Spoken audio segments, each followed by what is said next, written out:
If you rub your fingers on sandpaper, how does it feel? Rough. You speak dog. Give yourself a hand. How many dog lovers are here? How many love dogs? I'm a dog lover. Plans. We try to make plans.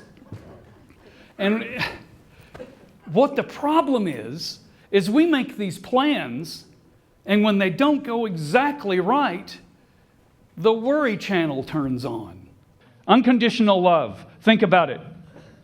If I put my wife in the trunk along with my dog for 10 minutes and opened it back up, who would be glad to see me? That's unconditional love in my book. I have 2 daughters, actually 4 children, but 2 daughters right now who have one just begun to drive, and the other one just got her learner's permit. The first time, and everybody in this room knows this feeling, the first time they're around the corner by themselves, and you go, wait! Definition of worry? I will not define worry as that. Here's how I will define worry. Is 25 minutes later when they should have already been there and they didn't call and they didn't text, then you start rolling around the possible outcomes. And then the phone rings and it's a number you don't know.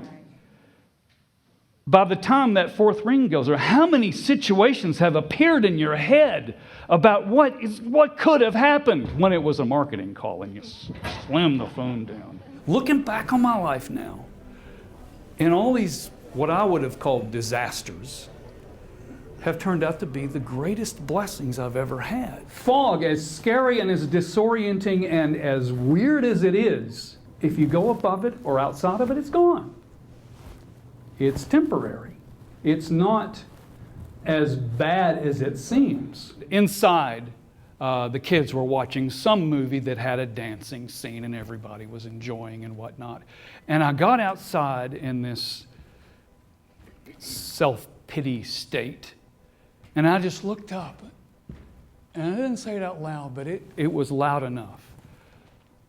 When am I ever going to dance again? When will I ever feel like dancing again? And I could hear it plain as day. It wasn't audible, but I could feel it. And I heard God say, now.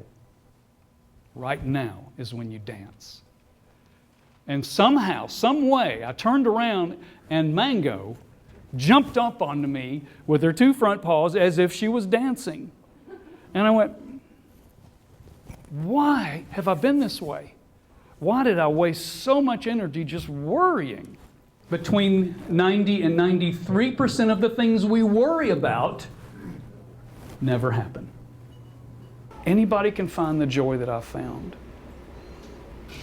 I used to really not want to wake up. I used to really not want to get out of bed and face this again. Is it going to get any worse? Nowadays, I'll get up and I go, I can't wait. I can't wait to see what happens next. Whether it's good, whether it's bad, it's an adventure.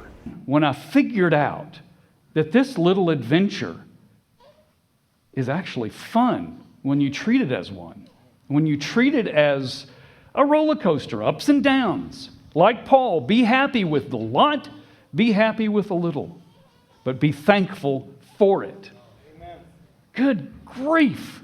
I have never experienced joy like this in my life. The struggle is where we learn. We learn zero when we're sitting in the easy chair.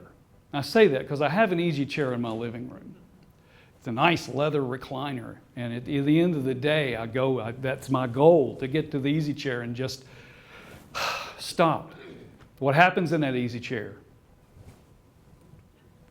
Nothing. But that's what life is like. When something goes wrong, when we get in the middle of a struggle, we want that easy chair. We want it to stop. We want it to go away. I prayed to God during this thing, take this away. And what I was saying to God was, put me on the bench. I don't want to play. And I think God knew me better and said, no, I want you to play. Stay in the game because you're going to learn some stuff. You're going to figure out how strong you are. And most importantly, you're going to see me.